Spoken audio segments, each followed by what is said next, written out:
Alright guys, I guess we're talking about my love slash hate relationship with the HDSLR. When the HDSLR first came out, I was very skeptical. I think I was like the most stubborn SOB about the HDSLR. I personally never thought, how is this ever going to become something that is going to be used in movies and how is this going to change the world? And for me, the world of video, I should say. For me, I always thought an SLR should be an SLR. It's meant to be taking pictures and nothing really much more than that. And I always thought, okay, if I was gonna do video, I would buy a video camera. And now, a couple years later, wow, I'm very wrong about that. I was very stubborn about that. When the D90 first came out, I was thinking to myself, it's nice that, the 5D and the D90 or whatever, which one came out, the 70D or whatever, 7D, there you go. I always thought to myself, okay, those are great and all, but, I saw all these little issues, it was like, the D90, you can only shoot 5 minutes, I forgot how much the 5D and the 7D you can shoot, and I was thinking to myself, hey, that's cool and all, but I'm not gonna be able to shoot, like this video. I know it's gonna be longer than 5 minutes. So for me, that was, I guess to say a turn off. I was just thinking to myself, okay, this camera can shoot 5 minutes of video. That's great, but what if I wanted to shoot a documentary? I'm not gonna be able to stop every 5 minutes, like, hold on, stop that sentence right about now.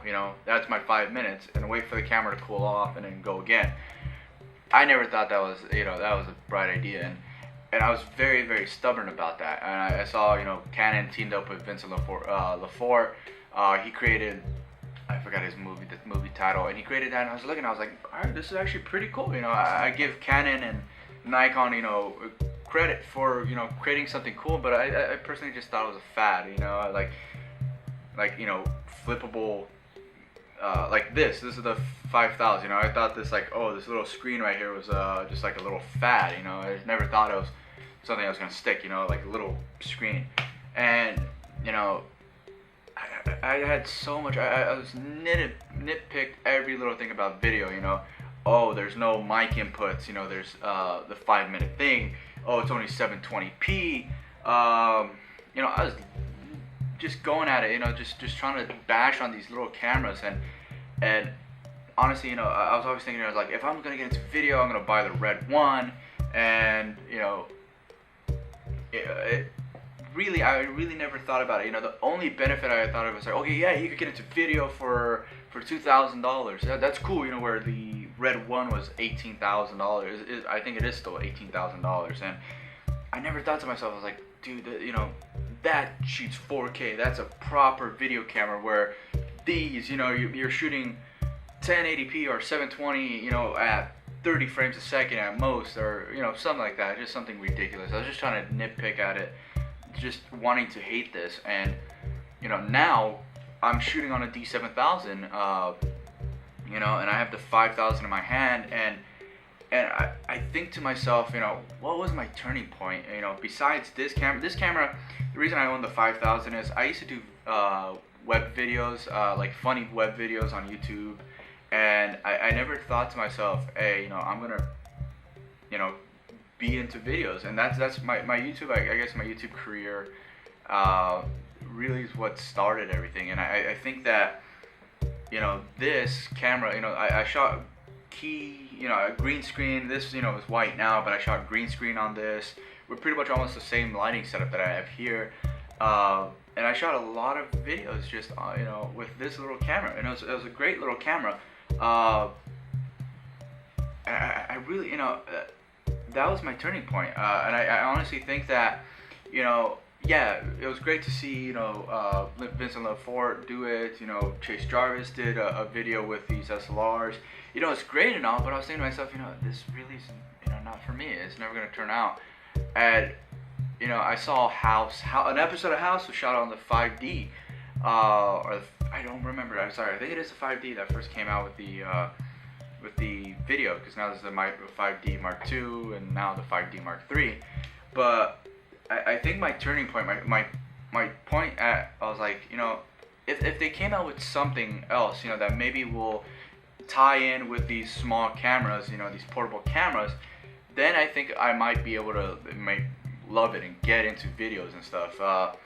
You know, I was big on photography, and I always, you know, will be on photography. But I honestly think with these guys, this is the GoPro. I mean, it is painted black, but this is the GoPro, and this is actually the GoPro Hero 1. This is the first one, and you know, this little camera right here changed, I think, what changed not only my mind, but I think changed the industry of video.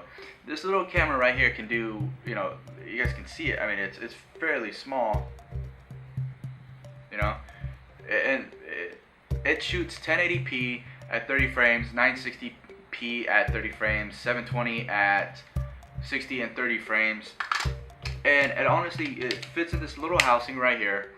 Right here, this is the helmet mount. It fits in this little housing right here, and honestly, it's waterproof. It is a waterproof housing that you can do 1080p video, and this was $200. You know, and I personally think that this really changed the way I thought about video. I'm very big on, you know, snowboarding and, you know, cars and stuff. So you know, I use this on everything, and drifting. You know, I put these on the top of a car. You know, Chris Forsberg, Von Gittin Jr., Tanner Faust from Top Gear USA.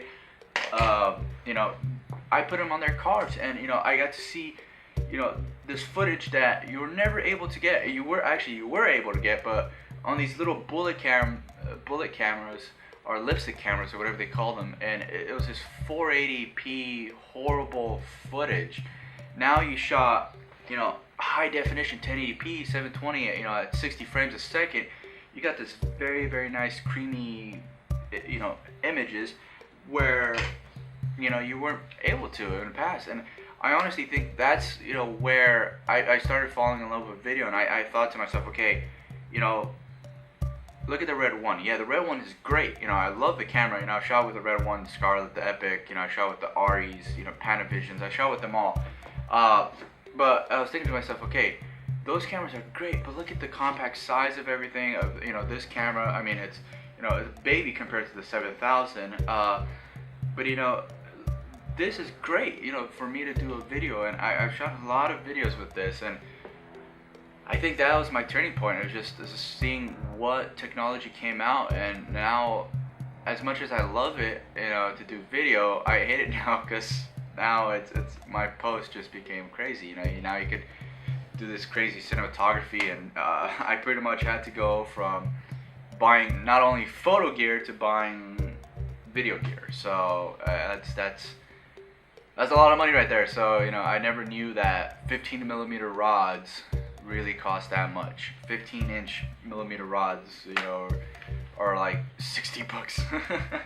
So, you know, for a tripod, yeah, for a camera, maybe $500. It was, you know, amazing tripod. Now I'm spending not only for video, but another, you know, not only for photo, but another like $1,000 on a nice video tripod and jib and Steadicam and all this gear that I hate to love it, you know.